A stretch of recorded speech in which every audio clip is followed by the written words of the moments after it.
करता है विभिन्न मुद्दों को लेकर देश की जनता के साथ विचार।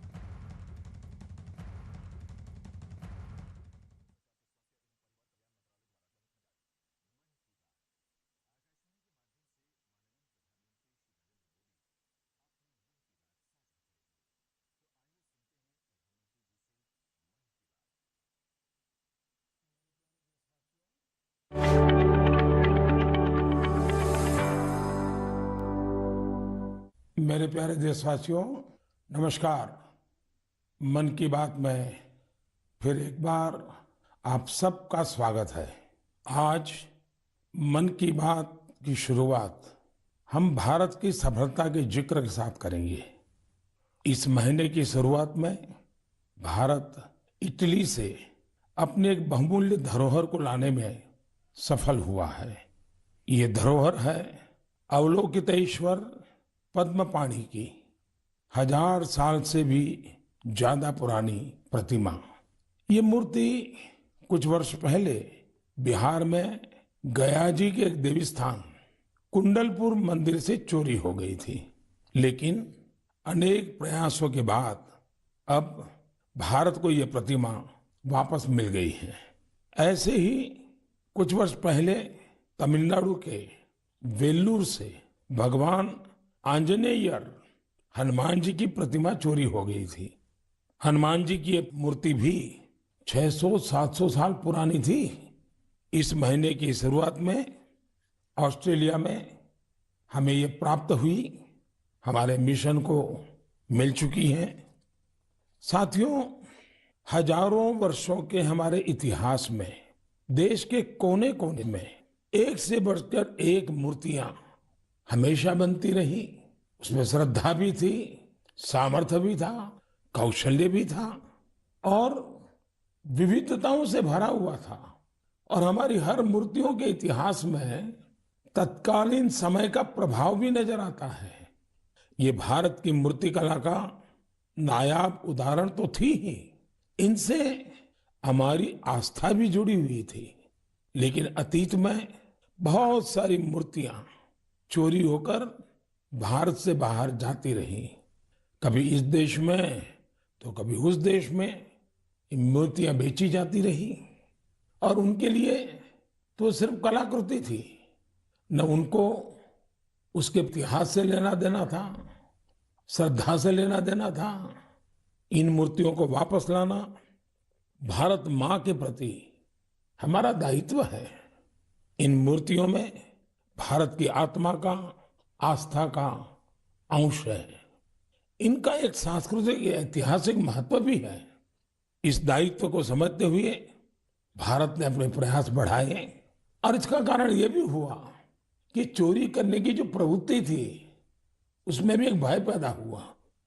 जिन देशों में ये मूर्तियां चोरी करके ले जाई गई थी, अब उन्हें भी लगने लगा कि भारत के साथ रिश्तों में सॉफ्ट पावर का जो डिप्लोमेटिक चैनल होता है उसमें इसका भी बहुत बड़ा महत्व हो सकता है, क्योंकि इसके साथ भारत की भावनाएं जुड़ी हुई है, भारत की श्रद्धा जुड़ी हुई है और एक प्रकार से पीपल टू पीपल रिलेशन में भी ये बहुत ताकत पैदा करता है।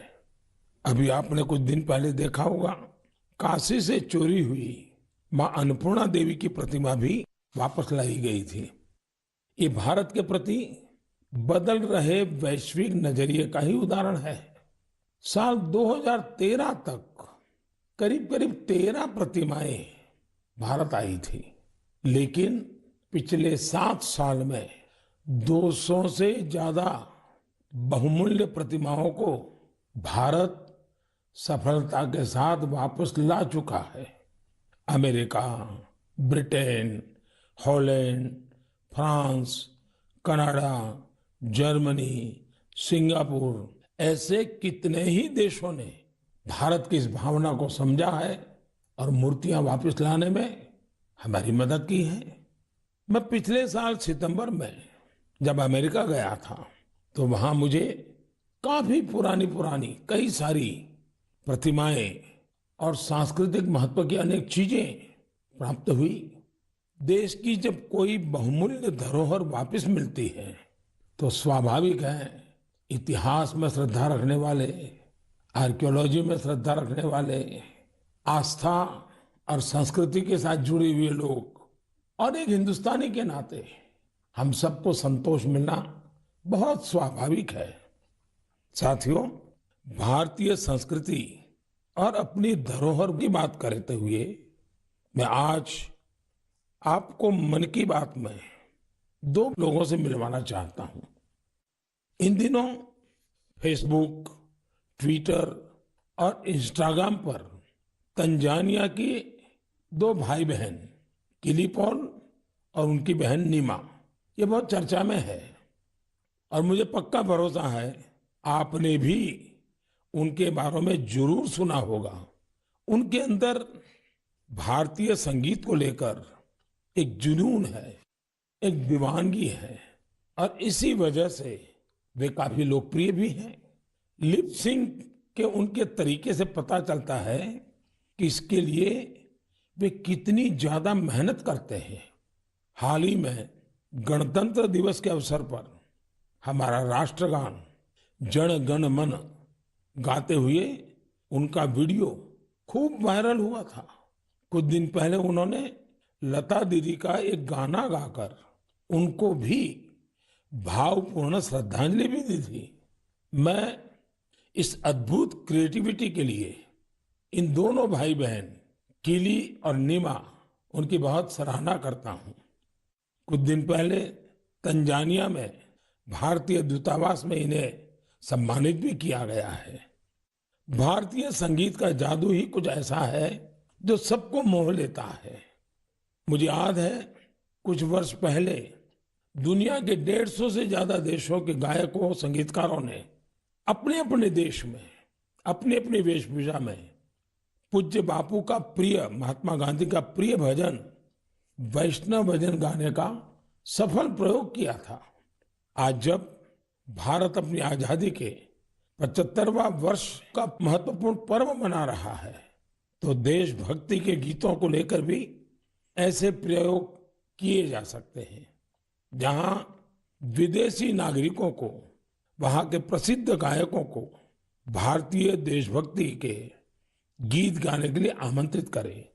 इतना ही नहीं, अगर तंजानिया में किली और नीमा भारत के गीतों को इस प्रकार से लिप सिंक कर सकते हैं तो क्या मेरे देश में, हमारे देश की कई भाषाओं में कई प्रकार के गीत हैं, क्या हम कोई गुजराती बच्चे तमिल गीत पर करें, कोई केरल के बच्चे असमिया गीत पर करें, कोई कन्नड़ बच्चे जम्मू कश्मीर के गीतों पर करें। एक ऐसा माहौल बना सकते हैं हम जिसमें एक भारत श्रेष्ठ भारत हम अनुभव कर सकेंगे। इतना ही नहीं, हम आजादी के अमृत महोत्सव को एक नए तरीके से जरूर मना सकते हैं। मैं देश के नौजवानों से आह्वान करता हूं, आइए भारतीय भाषाओं के जो पॉपुलर गीत हैं उनको आप अपने तरीके से वीडियो बनाइए, बहुत पॉपुलर हो जाएंगे आप और देश की विविधताओं का नई पीढ़ी को परिचय होगा। मेरे प्यारे देशवासियों, अभी कुछ दिन पहले ही हमने मातृभाषा दिवस मनाया। जो विद्वान लोग हैं वो मातृभाषा शब्द कहाँ से आया, इसकी उत्पत्ति कैसे हुई, इसे लेकर बहुत एकेडमिक इनपुट दे सकते हैं। मैं तो मातृभाषा के लिए यही कहूंगा कि जैसे हमारे जीवन को हमारी माँ गढ़ती है, वैसे ही मातृभाषा भी हमारे जीवन को गढ़ती है। माँ और मातृभाषा दोनों मिलकर जीवन की फाउंडेशन को मजबूत बनाते हैं, चिरंजीव बनाते हैं। जैसे हम अपनी माँ को नहीं छोड़ सकते, वैसे ही अपनी मातृभाषा को भी नहीं छोड़ सकते। मुझे बरसों पहले की एक बात याद है। जब मुझे अमेरिका जाना हुआ तो अलग अलग परिवारों में जाने का मौका मिलता था कि एक बार मेरा एक तेलुगु परिवार में जाना हुआ और मुझे एक बहुत खुशी का दृश्य वहां देखने को मिला। उन्होंने मुझे बताया कि हम लोगों ने परिवार में नियम बनाया है कि कितना ही काम क्यों न हो, लेकिन अगर हम शहर के बाहर नहीं है तो परिवार के सभी सदस्य डिनर टेबल पे बैठ के साथ में लेंगे। और दूसरा, डिनर के टेबल पे कंपलसरी हर कोई तेलुगु भाषा में ही बोलेगा। जो बच्चे वहां पैदा हुए थे उनके लिए भी ये नियम था। अपनी मातृभाषा के प्रति ये प्रेम देखकर इस परिवार से मैं बहुत प्रभावित हुआ था। साथियों, आजादी के 75 साल बाद भी कुछ लोग ऐसे मानसिक द्वंद में जी रहे हैं जिसके कारण उन्हें अपनी भाषा, अपने पहनावे, अपने खान पान को लेकर एक संकोच होता है, जबकि विश्व में कहीं और ऐसा नहीं है। हमारी मातृभाषा है, हमें उसे गर्व के साथ बोलना चाहिए। और हमारा भारत तो भाषाओं के मामले में इतना समृद्ध है कि उसकी तुलना ही नहीं हो सकती। हमारी भाषाओं की सबसे बड़ी खूबसूरती ये है कि कश्मीर से कन्याकुमारी तक, कच्छ से कोहिमा तक सैकड़ों भाषाएं, हजारों बोलियां एक दूसरे से अलग लेकिन एक दूसरे में रची बसी हुई है। भाषा अनेक, भाव एक। सदियों से हमारी भाषाएं एक दूसरे से सीखते हुए खुद को परिष्कृत करते रही है, एक दूसरे का विकास कर रही है। भारत में विश्व की सबसे पुरानी भाषा तमिल है और इस बात का हर भारतीय को गर्व होना चाहिए कि दुनिया की इतनी बड़ी विरासत हमारे पास है। उसी प्रकार से जितने पुराने धर्मशास्त्र हैं उसकी अभिव्यक्ति भी हमारी संस्कृत भाषा में है।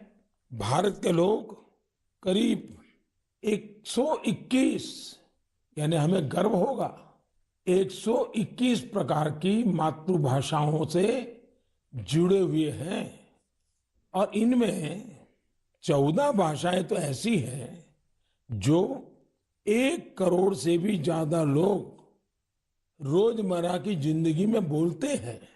यानी जितनी कई यूरोपियन देशों की कुल जनसंख्या नहीं है, उससे ज्यादा लोग हमारे यहाँ अलग अलग 14 भाषाओं से जुड़े हुए हैं। साल 2019 में हिंदी दुनिया की सबसे ज्यादा बोली जाने वाली भाषाओं में तीसरे क्रमांक पर थी।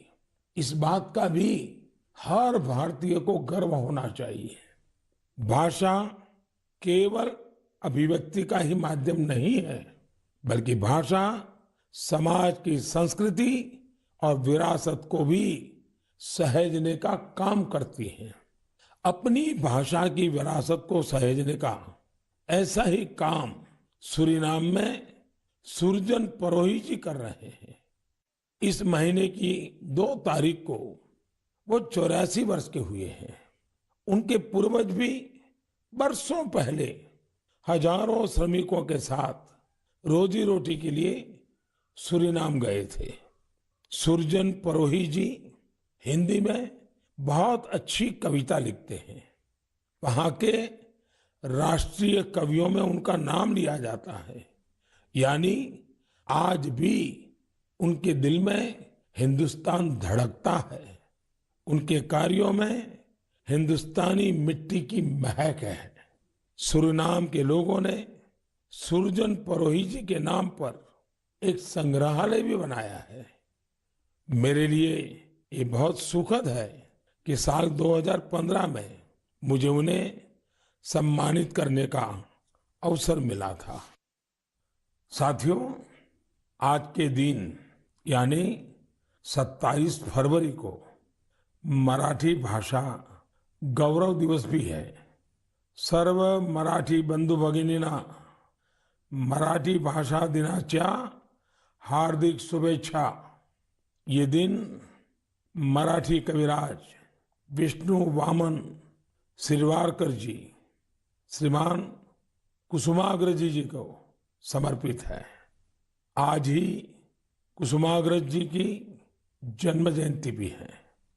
कुसुमाग्रज जी ने मराठी में कविताएं लिखी, अनेकों नाटक लिखे, मराठी साहित्य को नई ऊंचाई दी। साथियों, हमारे यहाँ भाषा की अपनी खूबियां हैं। मातृभाषा का अपना विज्ञान है। इस विज्ञान को समझते हुए ही राष्ट्रीय शिक्षा नीति में स्थानीय भाषा में पढ़ाई पर जोर दिया गया है। हमारे प्रोफेशनल कोर्सेज भी स्थानीय भाषा में पढ़ाए जाए, इसका प्रयास हो रहा है। आजादी के अमृतकाल में इस प्रयासों को हम सब ने मिलकर के बहुत गति देनी चाहिए। ये स्वाभिमान का काम है। मैं चाहूंगा आप जो भी मातृभाषा बोलते हैं उसकी खूबियों के बारे में अवश्य जानें और कुछ न कुछ लिखें। साथियों, कुछ दिनों पहले मेरी मुलाकात मेरे मित्र और केन्या के पूर्व प्रधानमंत्री राइला ओडिंगा जी से हुई थी। ये मुलाकात दिलचस्प तो थी ही, लेकिन बहुत भावुक थी। हम बहुत अच्छे मित्र रहे तो खुल करके काफी बातें भी कर लेते हैं। जब हम दोनों बातें कर रहे थे तो ओडिंगा जी ने अपनी बिटिया के बारे में बताया। उनकी बेटी रोजमेरी को ब्रेन ट्यूमर हो गया था और इस वजह से उन्हें अपनी बिटिया की सर्जरी करानी पड़ी थी। लेकिन उसका एक दुष्परिणाम यह हुआ कि रोजमेरी की आंखों की रोशनी करीब करीब चली गई, दिखाई देना ही बंद हो गया। अब आप कल्पना कर सकते हैं उस बेटी का क्या हाल हुआ होगा, और एक पिता की स्थिति का भी हम अंदाज लगा सकते हैं, उनकी भावनाओं को समझ सकते हैं। उन्होंने दुनिया भर के अस्पतालों में, कोई भी दुनिया का बड़ा देश ऐसा नहीं होगा कि जहां उन्होंने बेटी के इलाज के लिए भरपूर कोशिश न की हो। दुनिया के बड़े बड़े देश छान मारे हैं, लेकिन कोई सफलता नहीं मिली और एक प्रकार से सारी आशाएं छोड़ दी। पूरे घर में एक निराशा का वातावरण बन गया।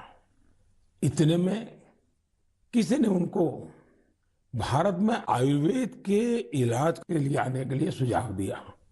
अब वो बहुत कुछ कर चुके थे, थक भी चुके थे, फिर भी उनको लगा कि चलो भाई एक बार ट्राई करें क्या होता है।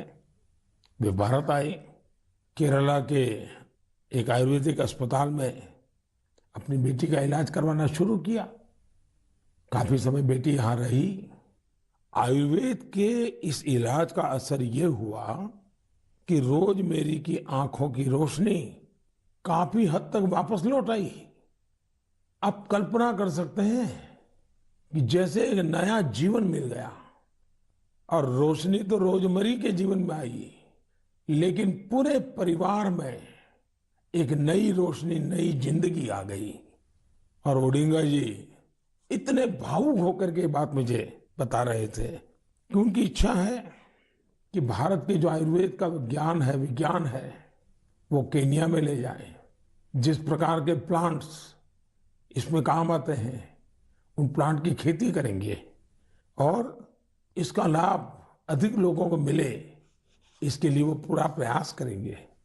मेरे लिए बहुत खुशी की बात है कि हमारी धरती और परंपरा से किसी के जीवन से इतना बड़ा कष्ट दूर हुआ। और ये सुनकर के आपको भी खुशी होगी। कौन भारतवासी होगा जिसको इसका गर्व न हो। हम सभी जानते हैं कि ओडिंगा जी ही नहीं, बल्कि दुनिया के लाखों लोग आयुर्वेद से ऐसे ही लाभ उठा रहे हैं। ब्रिटेन के प्रिंस चार्ल्स भी आयुर्वेद के बहुत बड़े प्रशंसकों में से एक हैं। जब भी मेरी उनसे मुलाकात होती है, वो आयुर्वेद का जिक्र जरूर करते हैं। उन्हें भारत के कई आयुर्वेदिक संस्थाओं की जानकारी भी है। साथियों, पिछले 7 वर्षों में देश में आयुर्वेद के प्रचार प्रसार पर बहुत ध्यान दिया गया है।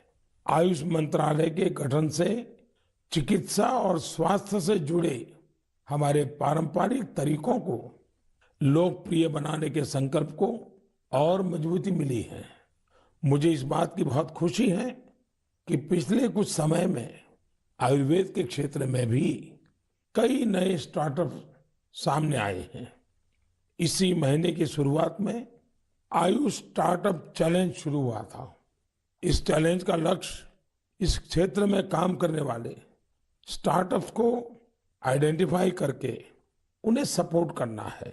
इस क्षेत्र में काम कर रहे युवाओं से मेरा आग्रह है कि वे इस चैलेंज में जरूर हिस्सा लें। साथियों, एक बार जब लोग मिलकर के कुछ करने की ठान ले तो वो अद्भुत चीजें कर जाते हैं।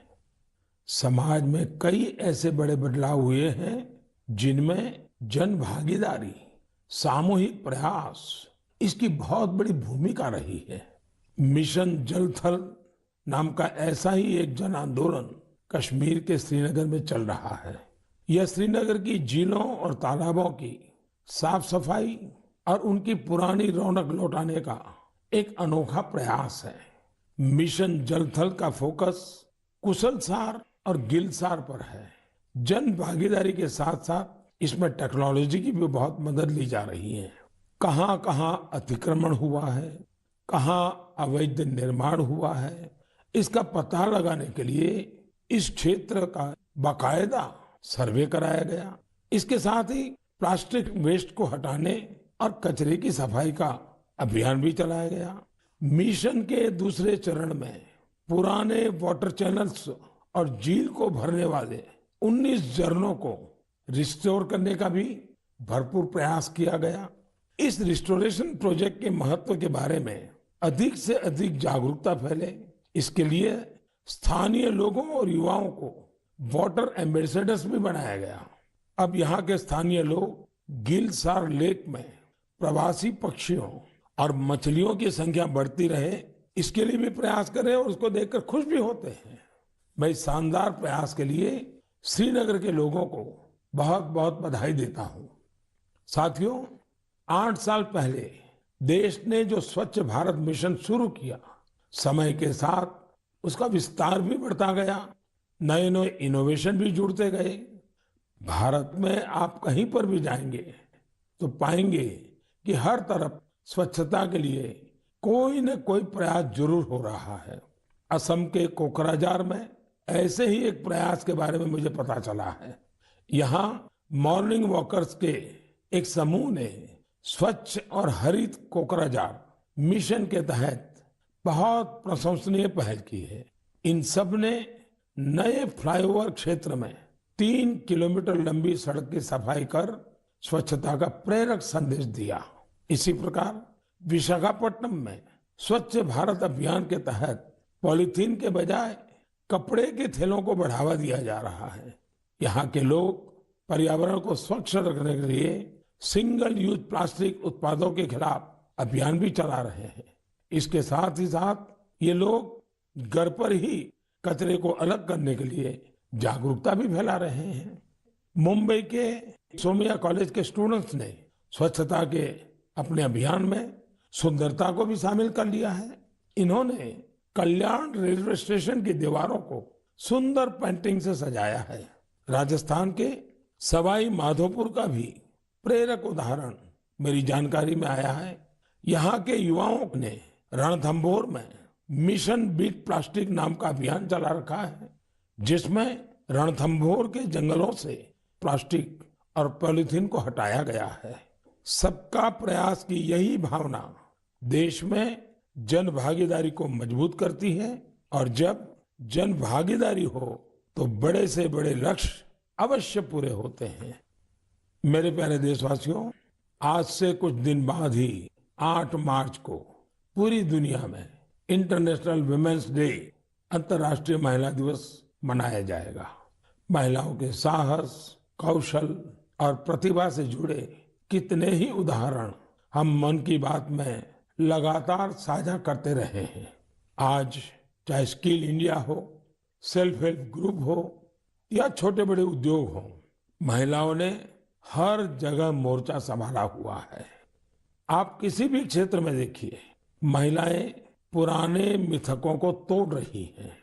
आज हमारे देश में पार्लियामेंट से लेकर पंचायत तक अलग अलग कार्य क्षेत्र में महिलाएं नई ऊंचाई प्राप्त कर रही हैं। सेना में भी बेटियां अब नई और बड़ी भूमिकाओं में जिम्मेदारी निभा रही हैं और देश की रक्षा कर रही हैं। पिछले महीने गणतंत्र दिवस पर हमने देखा कि आधुनिक फाइटर प्लेन्स को भी बेटियां उड़ा रही है।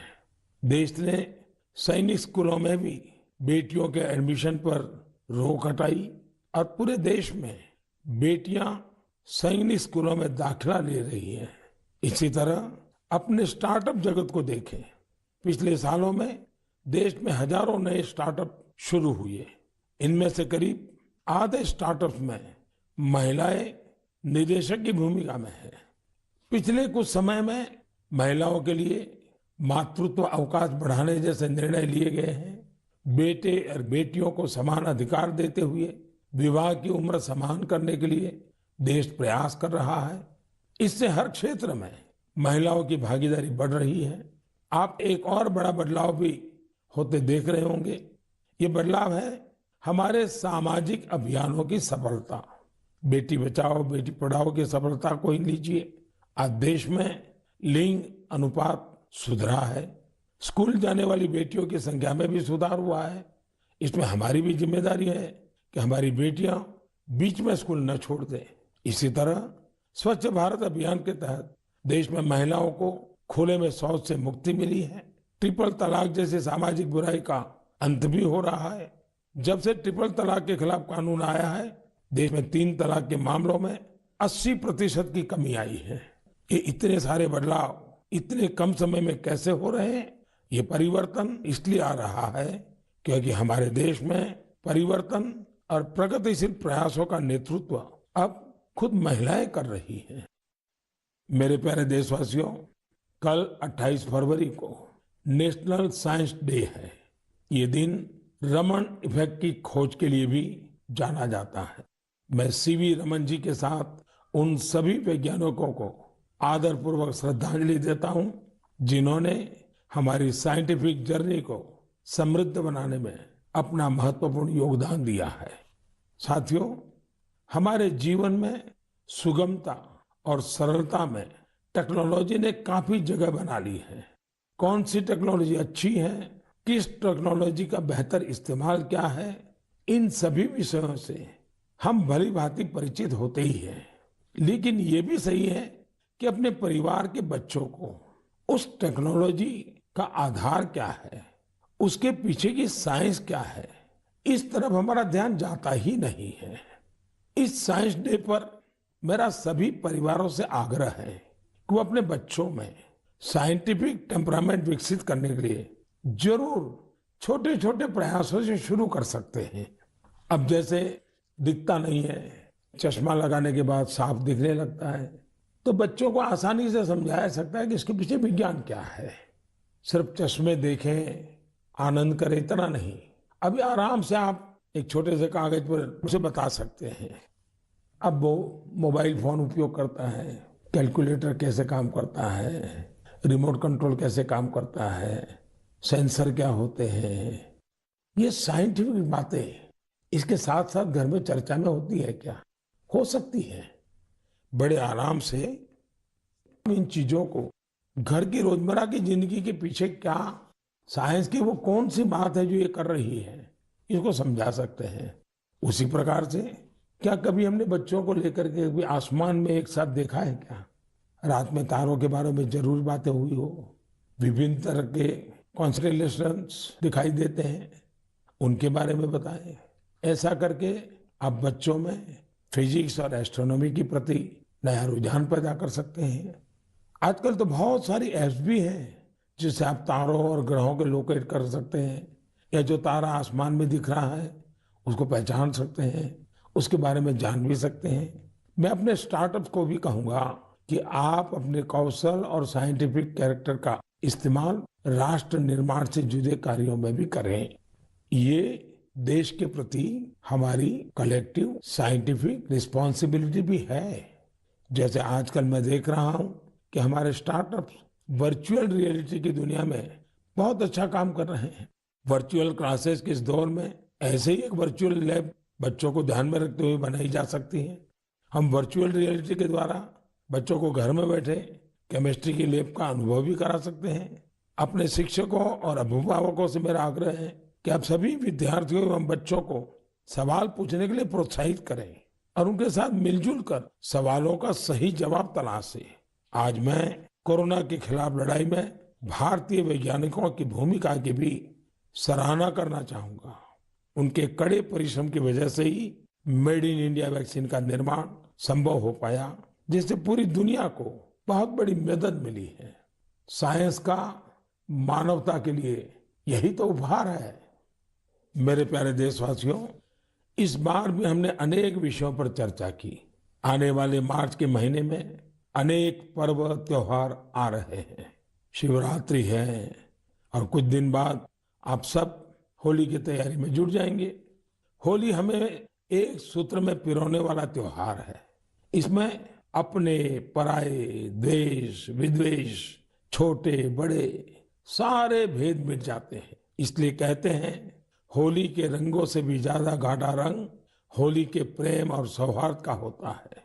होली में गुजिया के साथ साथ रिश्तों की भी अनूठी मिठास होती है। इन रिश्तों को हमें और मजबूत करना है और रिश्ते सिर्फ अपने परिवार के लोगों से ही नहीं, बल्कि उन लोगों से भी जो आपके एक बृहद परिवार का हिस्सा है। इसका सबसे महत्वपूर्ण तरीका भी आपको याद रखना है। ये तरीका है वोकल फॉर लोकल के साथ त्योहार मनाने का। आप त्योहारों पर स्थानीय उत्पादों की खरीदी करें, जिससे आपके आसपास रहने वाले लोगों के जीवन में भी रंग भरे, रंग रहे, उमंग रहे। हमारा देश जितनी सफलता से कोरोना के खिलाफ लड़ाई लड़ रहा है और आगे बढ़ रहा है, उससे त्योहारों में जोश भी कई गुना हो गया है। इसी जोश के साथ हमें अपने त्योहार मनाने हैं और साथ ही अपनी सावधानी भी बनाए रखनी है। मैं आप सभी को आने वाले पर्वों की ढेर सारी शुभकामनाएं देता हूं। मुझे हमेशा आपकी बातों का, आपके पत्रों का, आपके संदेशों का इंतजार रहेगा। बहुत बहुत धन्यवाद।